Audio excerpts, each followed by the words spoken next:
want to learn what to do when your Roblox is crashing, just keep on watching because we prepared a step-by-step tutorial for you.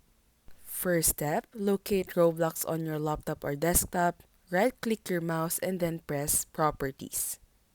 And then under Properties, go to Compatibility and make sure to check the Run the Program and Compatibility mode for Windows 8. Also, you can check or tick the option regarding double full screen applications, which is located at the bottom part of the prompt. Once you're done checking or ticking this, just click the apply button at the bottom right part of the prompt.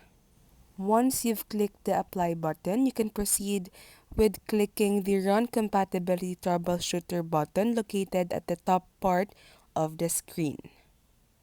Once you click this button, you just have to wait for a few seconds or a few seconds for the download to complete.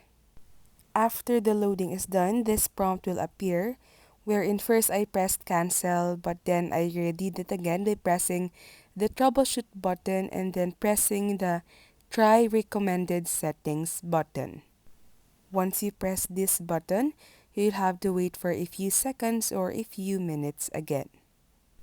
Now you'll see on your screen that Roblox is reinstalling on your laptop or desktop, so you just have to wait, and once it's done, you just have to press the next button. And that's all for this tutorial. If this video helped you, as always, don't forget to press like and subscribe.